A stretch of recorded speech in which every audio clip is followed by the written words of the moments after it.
America has always been obsessed with power, the kind of power you can feel in your chest, and how America shaped them in return. It begins quietly in the expanding suburbs of the 1950s, when new highways stretched across the country, and a young generation demanded affordable speed. Automakers found themselves in a silent war, pushing horsepower higher every year. But everything changed in 1964, when Pontiac broke its own company rules and did something radical. Against corporate restrictions, engineers stuffed a massive V8 engine into a mid-size car, creating the Pontiac GTO. It was loud, rebellious, and instantly beloved, the birth of the muscle car. This single act lit a fuse that spread through Detroit with explosive force. From the mid-1960s to the early 1970s, the United States witnessed a golden era of raw horsepower.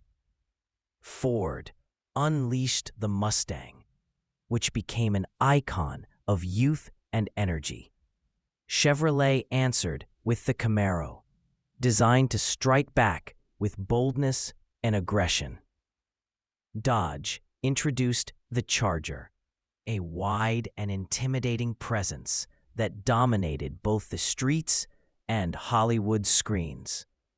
Plymouth released the menacing Hemi Cuda, powered by the legendary 426 Hemi engine. An engine so powerful, it became a symbol of mechanical dominance. These cars didn't simply move people from one place to another. They embodied rebellion, freedom, and identity at a time when America was changing fast. Street racing flourished. Movies like Bullet turned cars into cinematic legends, and returning soldiers embraced muscle cars as expressions of strength and independence. But as quickly as this era rose, it came crashing down. In 1972, the muscle car dream met its first true crisis.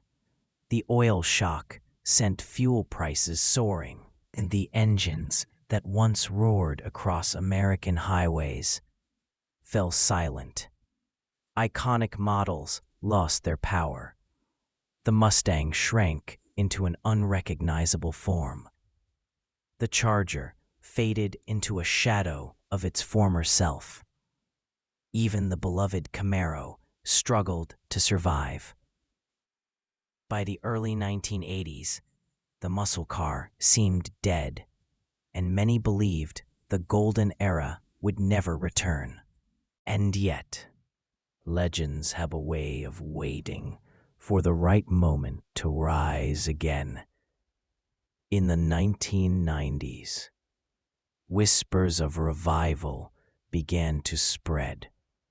New technology emerged: fuel injection, better engineering, improved materials.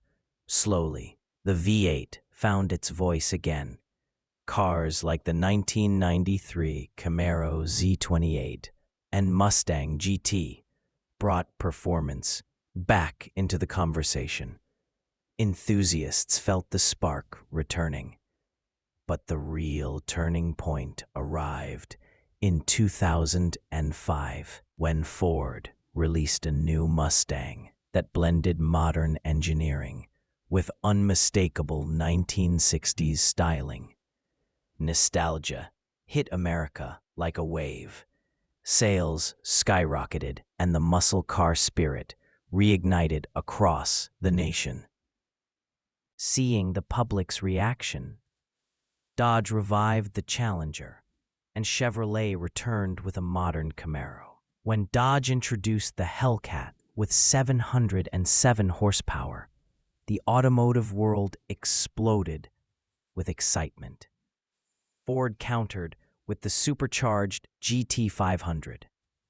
Chevrolet delivered the ZL1 Camaro, a combination of brute force and refined engineering. Drag strips filled with battles.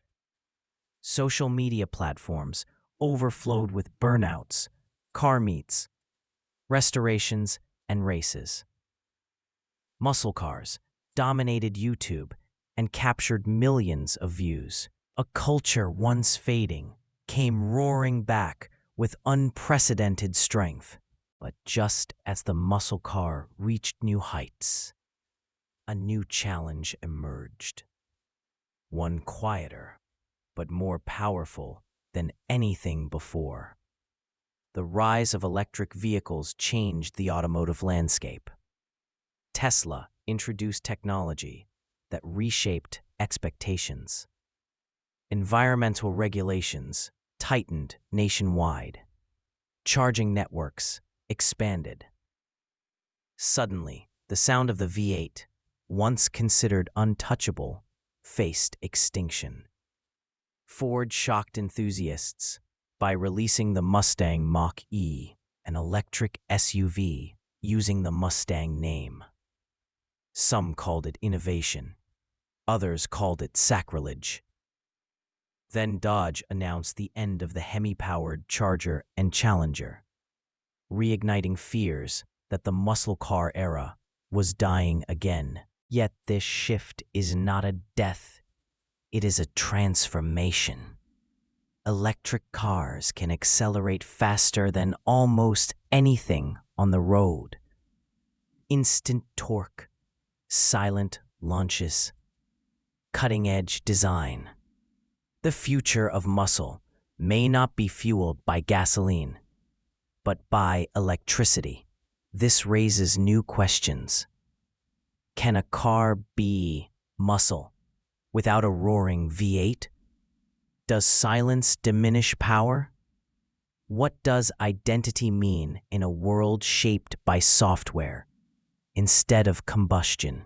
But even in this transition, one truth holds steady. Muscle cars are more than machinery. They are generational bridges.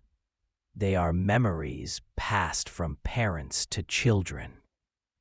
They are symbols of freedom and expression, reminders of a time when the open road represented possibility rather than efficiency.